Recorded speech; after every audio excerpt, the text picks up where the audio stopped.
Well, hello there, everyone. Yeah, I know it's been a while, basically half a year, and I'm sorry for that. There's been some scattered Earthblood news between then and now, like an interview with one of the developers and a new 1 minute story trailer, as well as the release of a side game, a visual novel type game called Heart of the Forest. But as I was scrolling through Facebook, bam, the official Earthblood account released a new video. Around noon on December 14th, 2020. I didn't even notice it till a day later. There wasn't a ping in the Earthblood Discord server or anything like that. Now, this video is interesting because this isn't a minute-long cinematic trailer or heavily edited gameplay video. Oh no, my friends. This is nearly 7 minutes of mostly unbroken gameplay with some narration from a dev.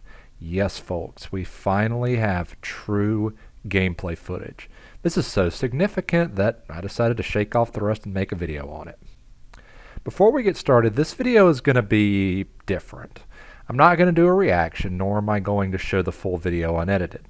If you want to see the full video, especially without my boring dad voice, I'll have a link to the original video down in the description.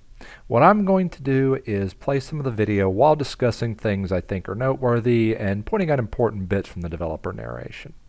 Hopefully this cuts down on time and makes it a little less boring. One last quick note. Though the video title says PS5, I'm fairly certain this is Xbox Series X gameplay. But I've talked long enough, so let's get into this. Welcome to Werewolf the Apocalypse Earthblood, an action RPG set in the world of darkness.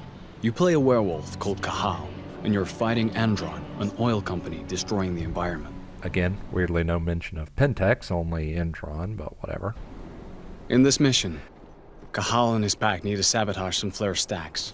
With help from Ava, a guru from the Glasswalker tribe, and a computer specialist, they managed to hack into the first flare stack. Ava. So this was kind of weird because I'd never heard of the term flare stack before, so I had to look it up. Basically, it's those big towers at oil refineries that has the fire coming from the top. The more you know. I mean, I thought it was literally meant to, stack of flares, like road flares. Anyway. I've connected you to the first flare stack. Good. Keep it up. We also see the spirit point pop up on the video here. Presumably this is experience points, which I find a little weird since Vampire the Masquerade Bloodlines had experience points that worked pretty much the same way they do in the tabletop, where you get EXP in very low numbers compared to most games, but you spend it directly on what you want to improve. I guess we'll have to wait and see how this system works in the actual Earthblood game. We can see here in this gameplay, as well as in some gameplay later on, that shifting is pretty much instantaneous. It also causes that kind of broken glass-like effect I pointed out in the gameplay trailer. It's pretty awesome that shifting seems to be pretty much seamless. You can transform into 3 different forms, and each one has distinct gameplay mechanics. The human form is used for social and environment interactions. The wolf form is the best form for infiltration and exploration. And the Krynos form is used for combat. This reinforces what we've heard before, that each form is for specific tasks. Hamid for interactions, Lupus for stealth, Krynos for combat. And no, I'm not sure which pronunciation of Krynos is correct. By selecting and alternating between these forms, you can choose which approach to use for the different situations you encounter during the game. I also really quick want to point out this glyph on the lower left of the HUD down here. I actually had to look this up, but this is the Garu glyph for safety. However, when Cahal enters the room that has all the enemies in it, it changes to this glyph, which is the glyph for danger, as well as showing the enrage command. The other corner has these two icons, which we find out later in the video what they are. The left one is your number of crossbow bolts, and the right is your rage flasks. I'll get into these a bit more when they're actually shown in the video, but I do want to note that in Lupus, the flask icon changes to this icon. If I had to guess, it's to make a distraction noise to lure in enemies. I'm not entirely sure because it's the only thing in the HUD that's not shown in the video, so we'll have to see.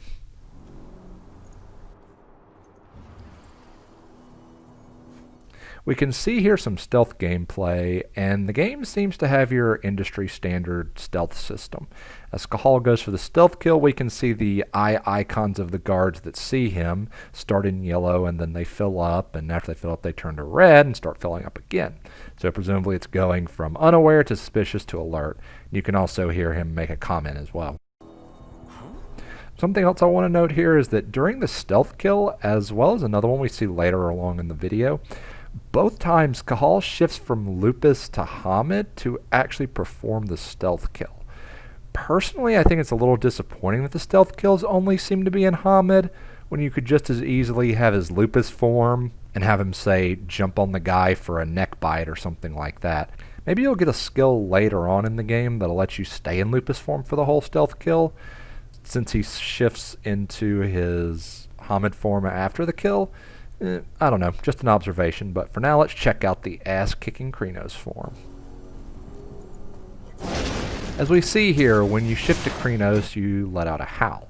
It doesn't seem to stagger nearby enemies, but it does break all those evil boxes.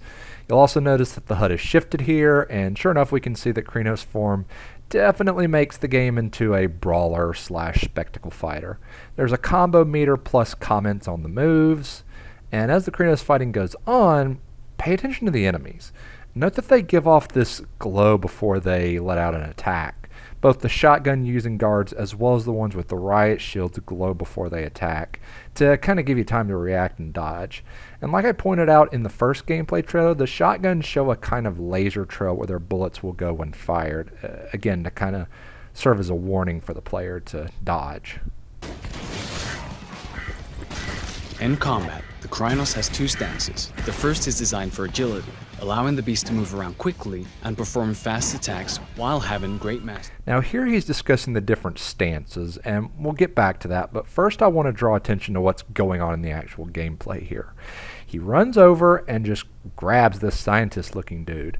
While he's carrying him around like a rag doll, you'll notice the LB execution on the display. So apparently, despite the video title saying PS5, this must be Xbox footage. Anyways, he carries the guy around and then flings him at a guard, and I'm not gonna lie, this footage looks pretty bad. It doesn't bowl the guard over or collide organically or anything like that. The body just kind of seems to smack an invisible wall or shield in front of him and just fall to the ground after doing damage. Not exactly something I expect to see from a game coming out in 2021 on next-gen hardware. Well, let's rewind and listen to the stance mechanics. In combat, the Krynos has two stances. The first is designed for agility, allowing the beast to move around quickly and perform fast attacks while having great mastery of the terrain.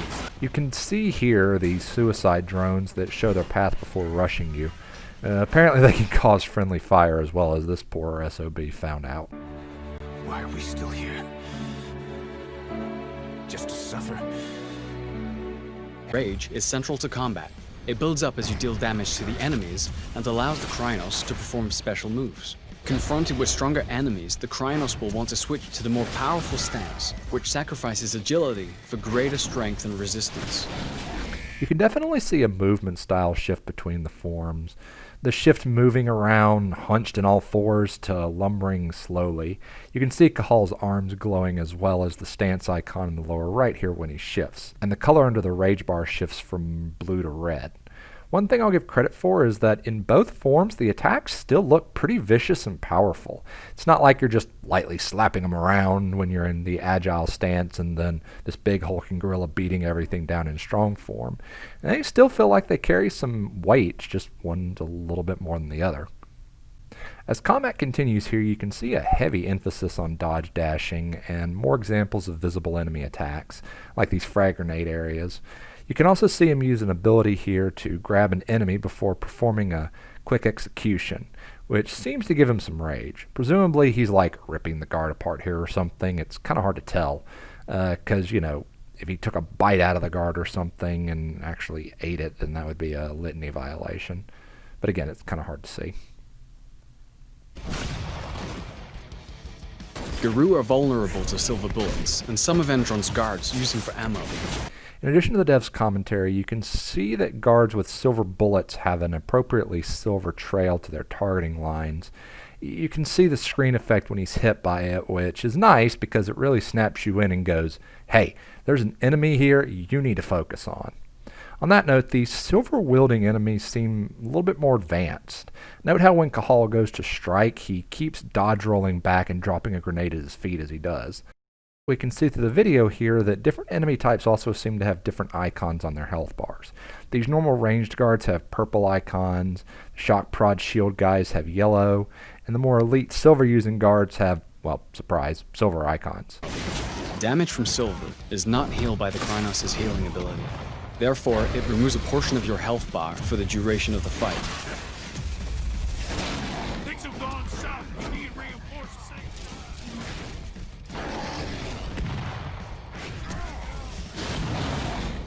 Now, if you play Bloodlines, you should know the difference between normal and aggravated damage, and you can especially see it in the health bar right here. As combat winds down, you can hear some of the metal combat music in the background. After the fight is finished, Cahal can transform into human form and continue his mission. Seems like it force shifts you out of Krynos when combat ends, so my guess is you can only shift into it when combat actually starts, not at will. Let's try an alternative approach in a different mission. Cahal is now in Nevada, in an area Endron controls as part of its oil extraction plans. It is drilling the surrounding areas without any consideration for its impact on the environment and the planet. This helps answer a question I had in previous trailers. Originally we were told that the game would take place in the Pacific Northwest, which I interpreted as the Washington, Oregon type area, but it seems like some missions will take you down south into Nevada, which explains the deserts from the previous trailers and other media. In this mission, Cahal is trying to collect data on Endron's plans so they can leak it into the media. But before he can do that, he needs to deal with lots of guards on his way. So, let's start with some reconnaissance in the wolf form, so we can choose which building to infiltrate first, and view the extent of the damage caused by Endron. The wolf trotting actually looks realistic and pretty well animated. Same with the running. I wonder if they got to work with any actual wolves or wolf dogs for the development of the game.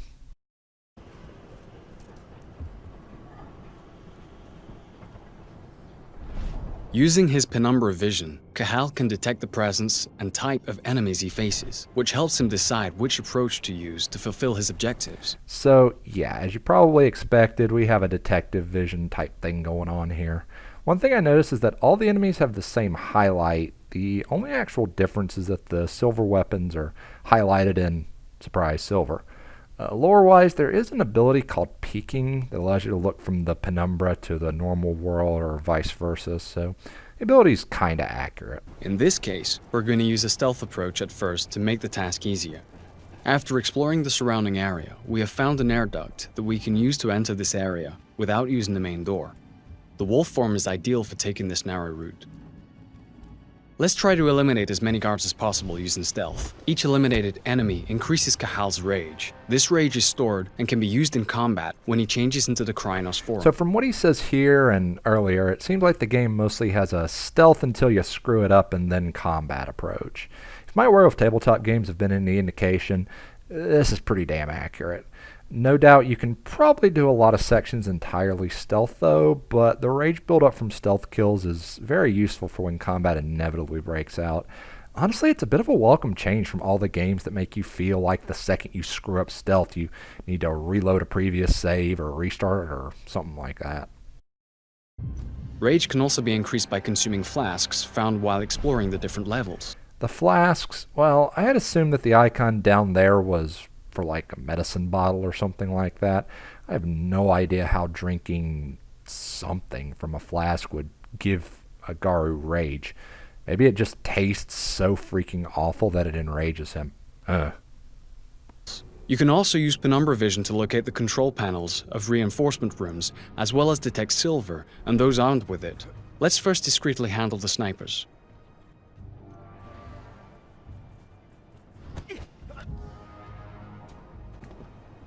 If the enemy is too far away for a silent takedown, or there's a risk of being spotted, Cahal also has a crossbow for these exact situations. So here we get to see the crossbow, which you might remember from the previous trailer. This means I was wrong when I said he was carrying what looked like a revolver in his holster back in the first trailer. Considering it almost looks like the game forces you into Krynos for combat, I kind of doubt gunplay, or crossbow play, is really going to be in the game at all. Which is fine. I mean, Guard don't really like those Weaver toys anyways. If it's equipped with electric bolts, it can also be used to deactivate security cameras or, in this case, damage the doors of reinforcement rooms so that the enemies take damage when they come out. But let's start a fight, because our mission is still to eliminate Andron's security. Now we're in Krynos form, and we're faced with a large exoskeleton. Thanks to the rage that is built up during our stealthy approach, we can use 2 abilities to quickly deal with this threat. So now we get to see more combat, in particular just wasting that exoskeleton with his abilities. Speaking of abilities, if you watch the lower left corner, it seems that each stance has a different set of abilities, except for the bottom option, which is presumably to burn a section of rage to heal you, if I had to guess.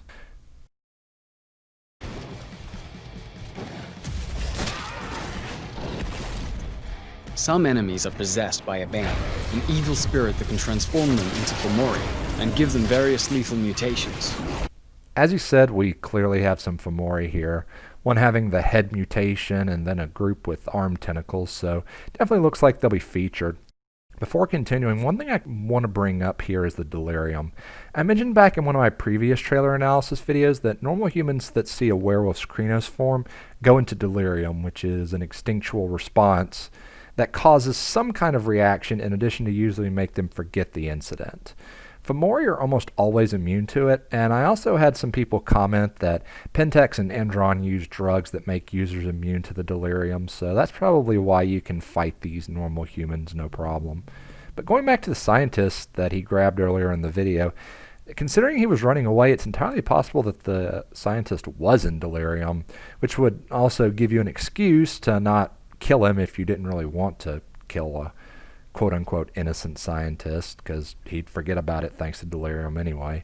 But for now, let's hear about frenzy mode.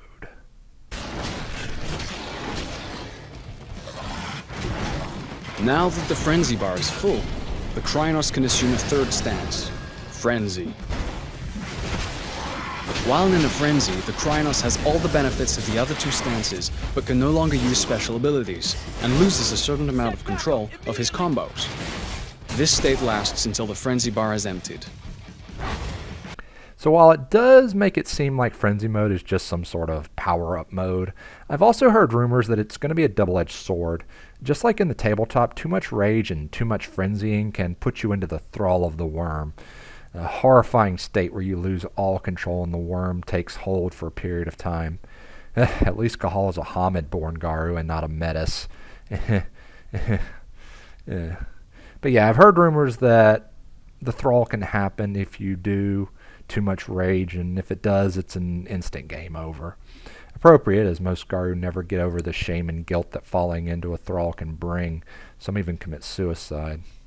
But back to the game. Again, with this knowledge in mind, it's hard to tell what these tendrils are. It's likely meant to be physically manifested rage, but it's also possible they're worm tentacles, showing, hey, you better be careful here, since frenzying brings you pretty close to the worm. A post I made on Facebook confirmed that Garu that Cahal faced down in the first trailer was a worm-tainted werewolf and possibly a black spiral dancer, so that also possibly lends credence to it. I'm not sure, we'll have to see. As the video winds to a close, one last thing we see here are these 2 guards that seem dead turn into Fomori and get back up, giving me some serious flashbacks to the Plagas from Resident Evil 4 and 5. But then we have a abrupt ending here after he interrupts their jump. So I think that just about covers everything I wanted to talk about in this video. It is great to finally see some unbroken gameplay. Overall, well, I think the gameplay looks mostly decent. It does, however, show that what I initially feared was true. The game looks like it's basically a brawler with some tacked on RPG and stealth elements. I'm not sure I'd necessarily call this a bad thing, because if any of the World of Darkness franchises were going to do it, Werewolf the Apocalypse makes the most sense. And considering the amount of fighting that Garu do, having a better combat platform than just your standard RPG style fighting Makes sense. It can definitely be a weird shift if you're coming from Bloodlines or Bloodlines 2 when it comes out, though, which is why I think a lot of people aren't that happy about it. Again, I'm hopeful that if this game does well, we might get another werewolf game that's hopefully a bit closer to Bloodlines, more of an RPG, custom character, pick your tribe, that kind of stuff. That being said, I'm not too sure this game is going to break the bank. People are complaining about the technical aspects, the graphics are mediocre, the enemies lack reactions to hits, and everything that's kind of low budget. I'm inclined to agree, and I pointed out how awful the throwing action looked, which happened multiple times in the video, by the way. So it wasn't just a one-off. In summary, the actual gameplay looks fairly good, and the shifting between both forms and stances looks pretty seamless. I don't think the game is going to be anything amazing. It'll probably sit on the fence between a 7 and a 6 out of 10 if I had to predict. I doubt I'd shell out a full $60 for it, but we'll see. It comes out in February 2021, and my birthday is the end of March, so by then we'll have some early reviews before I pick it up. I don't really get games on release anymore anyway. Well, with all that said, I think we're pretty much done here. Again, sorry for the long absence, but this was definitely something I wanted to make a video on. Thank you all so much for watching. A big thank you to everyone that subscribed and left comments on all my previous videos. And I'll see you guys next time.